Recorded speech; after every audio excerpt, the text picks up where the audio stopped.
Gemini, hello there, my beautiful friends. We're going to do your general tarot reading for mid-January 2023. Thank you so much for joining me today. You know I appreciate each and every single one of you. So let's get right down to business as always and start you off with an oracle card here, just so we could dip our toes into energy and see what's going on for the lovely Geminis. I hope you're all doing fabulous. Let's shuffle it up, my gods. Let's go. Let's do this for my friends. Yeah, we're just going to look at this first card real quick, then we'll get into the full tarot reading itself. And at the very end, I'll pull you a bonus card from the Shadowland Tarot just to see what might be in the shadows or what shadow work you can lean in on, which is always interesting. All right, let's go. Let's get this first card out here nice and quick for the lovely Geminis, please. Yeah, first shuffle, it popped right out. I'll take it, right? So this can be a big card of temptation showing up here. Now, I don't think we should have our red flags up just yet with this Devil Oracle card. We'll talk about it though. There's a lot of nuance there. Before we jump into that, if you're new here, I'll be speaking about the January subscriber surprise towards the end. So you might want to check that out. Also, if you could kindly illuminate that like button by tapping it on its third eye, you know I'd greatly appreciate it. But into the reading, enough of the promo. Have a look here at this devilish figure. So like I was saying, it's not like the devil within the tarot deck. There are some differences here. Of course, this could speak about addictions, obsessions, toxicity, all that stuff. But when I see this leading off a reading, the main thing I always pick up is temptation. So if recently there's been something you've been trying to cut back from, something you've been trying not to dabble in or dabble with, whether that be a person, a behavior pattern, this is an extremely tempting type of energy. So just watch out in this time. You might be tempted to revert back to old patterns with this.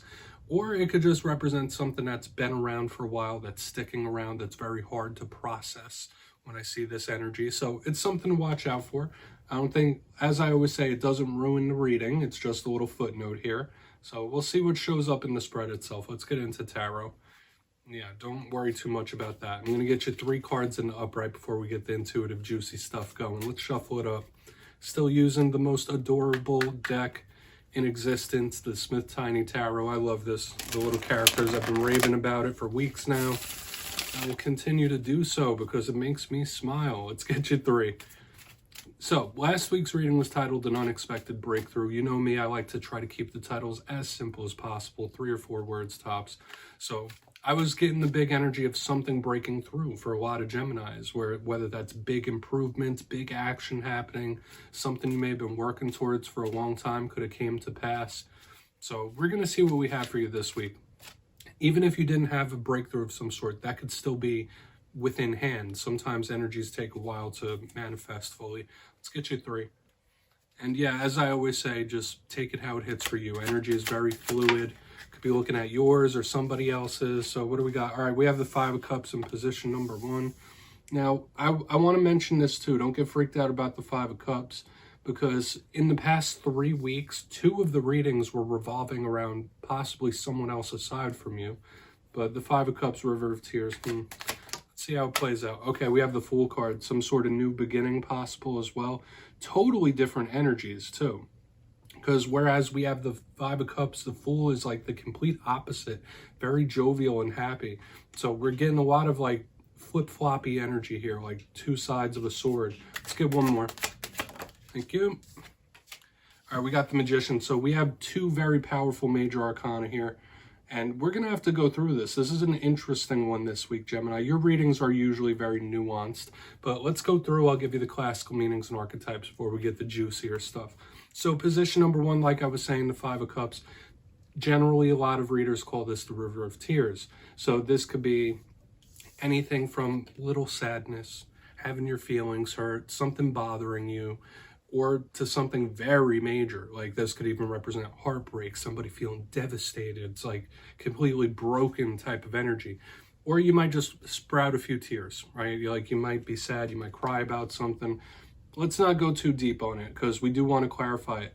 Now, as we move over, we have the Fool card. Like I was saying, a card of new beginnings. You might be linked in Aries when we have the Fool show up. So if you are, that might be them. But it is a very jovial energy. I'll talk about all the other stuff, but when we go from a card like the 5 of Cups to the Fool, This is like very sad, very happy, very sad, very happy. So in this time, there might be a lot of ups and downs, right? Like your emotions could be like on a roller coaster here. But the Fool to me is some sort of new journey, right? Like a new chapter starting. This is the protagonist of the tarot deck. So this is a beautiful energy to see. Now, there is a caution with this card about doing anything too spontaneous, doing things unplanned. So once again, another card we want to clarify. But something really good could be coming in. That is an action-oriented, action-based card. Now, moving to the very back end, we have the Magician. Another powerful major arcana here. This is one of the biggest cards of creation, manifestation when I see it. A lot of you could have a bigger interest in spirituality, ritual of various different kinds, whether it's going to church or doing your own spiritual practice. The Magician could represent that. He's the divine masculine counterpart to the High Priestess. So a lot of the similar themes and archetypes. Now, the rougher side of the Magician could be about control.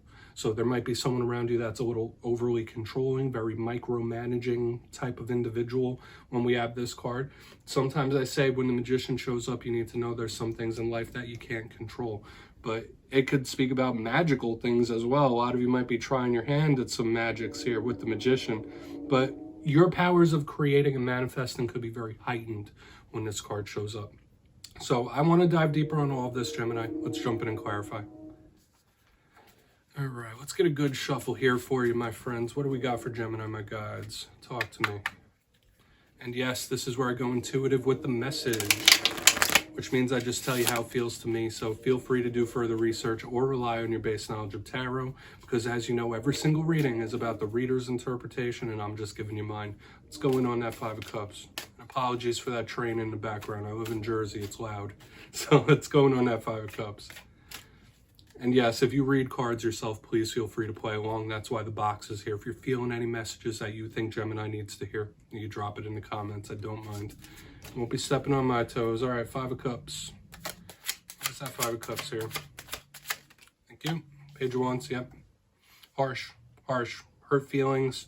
You might hurt somebody's feelings in this time. Okay, this could be a harsh talk or a harsh truth of some sort being said.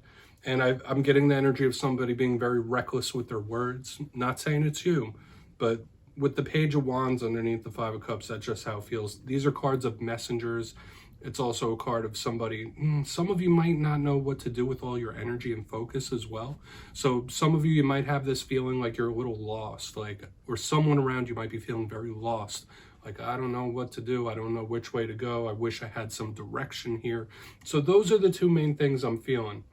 Okay, might just be linked to a fire sign. Like I said, big Aries vibe showing.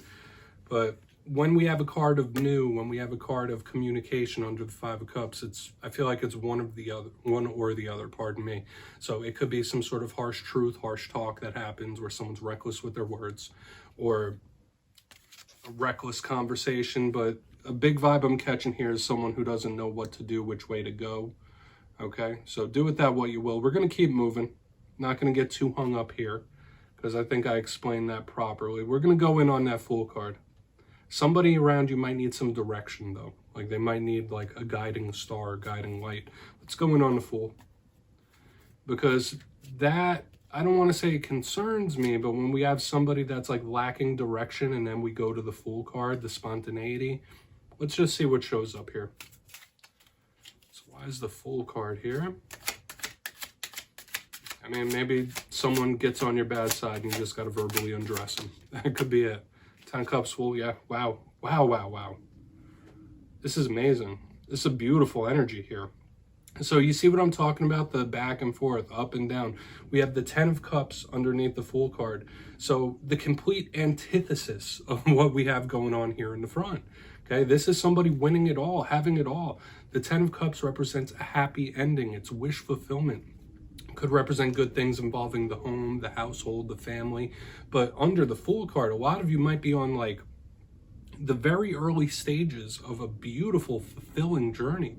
This is like wish come true type of energy. You just got to keep it moving. You just got to keep it trucking, especially with the Magician on the back end. A lot of you really might want to harness that manifestation power, that creation power. You might want to claim these energies because this center vibe is completely different. So whether that's you going through lots of ups and downs, or whether there's one person here and another person there, hopefully nobody's dragging down your optimism. But I'm not even going to go that route. I could, but I'm not gonna. But yeah, the Fool and the Ten of Cups is beautiful because we have the beginning of the journey, we have the happy ending of the journey. Something amazing here. So this is a lovely energy. Okay, win, victory, overcoming, all those beautiful things. It's like a massive one too, because we have the bookends here. So a massive winner victory is absolutely possible. Okay, let's go in on the Magician so we could like really get a full picture here before we get into the Shadow card. Get that Ten of Cups down. Let's see what's up with the Magician. I mean, I'm liking that. Aside from the little hiccup that we got in the beginning, it's looking good. So why is the Magician here? Maybe some of you feel if you had a direction or a goal to strive for. I'm not even going to go that route. Okay, yeah, needing a change of some sort. We have the Queen of Pentacles in reverse. Big shift, big change type of energy here. Usually the Queen of Pentacles in reverse isn't the best type of feeling. Absolutely beware for any sort of like dark spirituality. Make sure you're being energetically protected in this time. Evil eye, stuff like that. Like make sure there's nobody like zapping your energy or taking your energy. I know that's not for every Gemini, but for a very specific set of you, make sure nobody's like drawing your energy. But when I get the Magician with the Queen of Pentacles in reverse, if this isn't an overly controlling, micromanaging earth sign or mother figure, a big vibe I'm catching here is like somebody really saying, I need to shake things up. I need to change things and I need to do it yesterday. Things need to change now. That's like a big vibe. Okay, like really wanting it deep down. Now, if there is something you really want to shift or change, if you feel that power, if you harness that power and channel it, you could really help the universe along. Like, of course, you have to meet the universe halfway. I know I'm going off on all sorts of different tangents this week, Gemini. This is a complex reading, okay? But like I said, for some of you, it could just be an overly controlling earth sign or mother figure here. Do with that what you will. But please protect your energy for sure, because I feel like some of you really needed to hear that.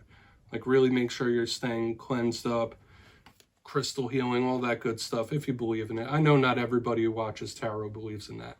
But let's go through and I'll give you a quick recap before we get into the shadow cards. Super interesting reading this week. Position number one, we have the Five of Cups with the Page of Wands in the upright. To me, this did feel like it could possibly be harsh words, reckless words, a harsh talk of some sort for sure. But I feel like the rest of the reading was much more optimistic. Another vibe I was catching here is somebody who might be a little directionless, like they don't know which way to go. They're feeling a little lost. Like I'm getting that vibe here. Moving to the center, we have the Fool card with the Ten of Cups in the upright. Absolutely beautiful, right? So maybe if this direction energy is channeled, this is what awaits. This is that wish fulfillment, massive wins, victories type of energy. Lovely. Moving to the very back end, we have the Magician with the Queen of Pentacles in reverse. Like I said, could be having issues with mother figures or earth signs. But a big vibe here is like, I need this change. I need something to change and I need it to change now. So very powerful, strong, massive types of energies throughout this whole spread. Please take a screenshot. I'm going to get you one shadow card here. Interesting read. So let's see what's going on with Gemini in the shadows, my guides. What do we got in the shadows, please? It's in the shadows. I'm using the Shadowland Tarot for this portion. We're just getting you one card. So just putting a cherry on top. What's in the shadows for Gemini? Please and thank you. There we go. Okay, yeah, Seven of Wands. I've been seeing this card a lot in the fire sign readings this week. Some of you might feel like your back's against the wall. You might be feeling a little trapped when the Seven of Wands shows up in the shadows, because this card does have a lot of positives.